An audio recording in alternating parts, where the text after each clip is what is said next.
Have you ever wondered about the historical accuracy of the Exodus from Egypt as depicted in the Bible? How much of it is rooted in reality, and how much is a product of faith and interpretation? Today, we're going to explore this fascinating topic. The biblical account of the Exodus tells us that this monumental event occurred about 200 years after the descent of the patriarchs. If we follow the genealogies laid out in the Torah, the Prophets, and Kings 1, we find that the temple was built 480 years after the Exodus. This places the Exodus smack dab in the middle of the 15th century BCE. This timeline is backed by the works of scholars such as Garstang, Bimson, and modern scholar Yehuda Elitzur. Now, if we cross-reference this with the accepted chronology of Egyptian rulers, we find that Thutmose III reigned for over 60 years in the same 15th century BCE. Thus, the Exodus would have occurred during the reign of his son, Amenhotep II. But what could have triggered such an event? One theory suggests that the expulsion of the Hyksos, a people of mixed Asiatic origin who ruled parts of northern Egypt in the mid-16th century BCE, could have led to the enslavement of the Israelites. This scenario aligns with the preservation of tradition in Israel and could explain how the Israelites found themselves in a situation that necessitated such a dramatic exodus. But how do we know all this? Let's dive into the historical evidence. So, what does the reign of the kings after Thutmose tell us about the Exodus, you may ask? Let's delve right in. Now, during the time of the Exodus, two important figures occupied the Egyptian throne, Kings Amenhotep III and IV. What's interesting about their reign is a noticeable lack of intervention in Canaan, the land that the Israelites, according to the book of Joshua, were said to conquer after their exodus from Egypt. This hands-off approach by the Egyptian rulers saw local rulers in Canaan maintaining control over their territories. This is consistent with the narrative in the book of Joshua, which, interestingly enough, makes no mention of any Egyptian interference or intervention during the Israelites' conquest of Canaan. This non-interference policy by the Egyptian kings aligns with the historical accounts and provides a fascinating insight into the geopolitical dynamics of the time. It also lends credence to the biblical narrative, as the absence of any Egyptian intervention during this period is exactly what we find in the book of Joshua. However, as intriguing as these connections are, there's a caveat to consider. The chronology of the Egyptian kings isn't firmly established, which means our understanding of who was in power during a specific period often relies on ancient texts like Manetho's, whose accuracy isn't entirely reliable. So how can we be sure, you might wonder? Well, while we can't be absolutely certain, the correspondence between the biblical narrative and these historical insights do provide a compelling case for the Exodus during the 15th century BCE. But remember, history, especially ancient history, is often like a jigsaw puzzle, and we're still piecing together the picture. The 15th century BCE is a plausible period for the Exodus, but how can we confirm this? Well, it seems that several Egyptian documents from around this time provide us with some intriguing clues. These ancient records correspond in many significant details to the Torah's description of the Exodus. But let's be clear, the match is not 100%. No Egyptian scribe or worker would have written the events exactly as they happened, or as our ancestors penned them. There are, however, intriguing echoes of these biblical events in the Egyptian records. For instance, Egyptologist Alan Gardner notes an Egyptian expression for disaster, or a pessimistic description of Egypt is, "Alas, the river is blood."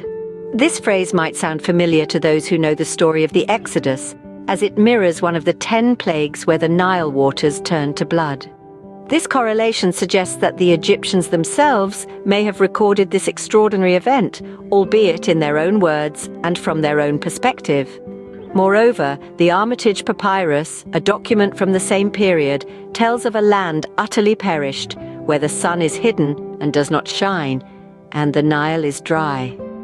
Desert animals are said to drink from the river, the land shakes, and the sun is not shining like the moon.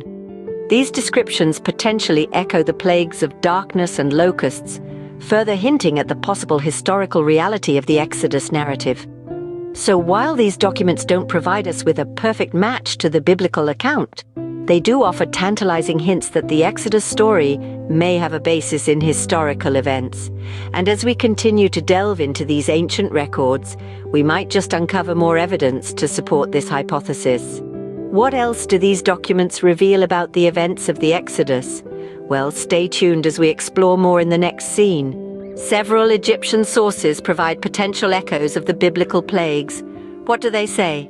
Let's delve into these ancient texts and draw the lines of similarity. The Armitage Papyrus, a priceless artifact in the Hermitage Museum in Leningrad, paints a grim picture of a land in despair. It states, "The land is utterly perished. The sun is hidden and does not shine. The Nile is dry. Desert animals drink from the river. The land shakes. The sun is not shining like the moon." The descriptions sound eerily familiar, don't they? The sun, hidden and not shining, could very well be a reference to the plague of darkness that engulfed Egypt according to biblical accounts. Another intriguing piece of papyrus, published by the renowned French Egyptologist Gaston Maspero, describes a river in ruins and a sun that's nowhere to be seen.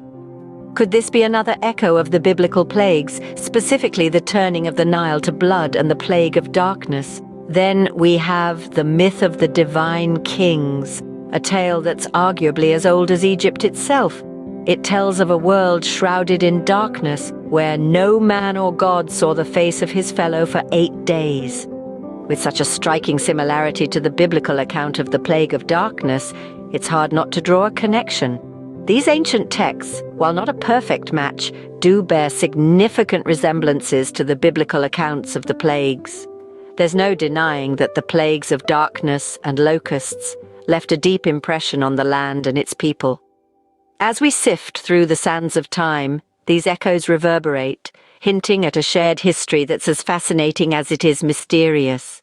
These could be historical echoes of the plagues of darkness and locusts. One important piece of evidence is the storm Stela of Ahmose. What does it tell us? Well, this artifact, discovered by Henri Breasted in the mid-20th century, tells a tale of storms filled with thunder. This might not sound too out of the ordinary at first glance, but it's the context that makes it compelling. You see, obtaining access to study the storm Stela was not an easy task. It took months of negotiation before limited and restricted access was finally granted.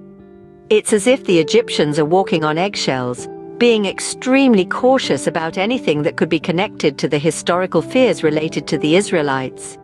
The mere possibility that this stela could provide evidence of the events described in the Exodus story seems to have set off alarm bells. But why would the Egyptians be so concerned about a stela describing a storm?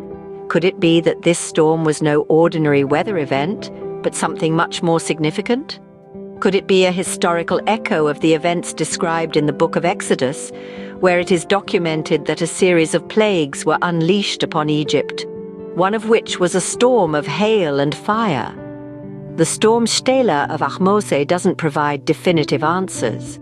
However, its existence, the descriptions it contains, and the difficulty faced in gaining access to it all add to the tantalizing trail of evidence that suggests the Exodus story might be more than just a religious tale. So, the Exodus story is not just a religious tale, but a historical event supported by various historical hints and documents. The storm Stela of Ahmose is just one piece of the puzzle, a single artifact within a larger historical tapestry that continues to reveal its secrets, bit by bit, to those who are patient and persistent enough to seek them out.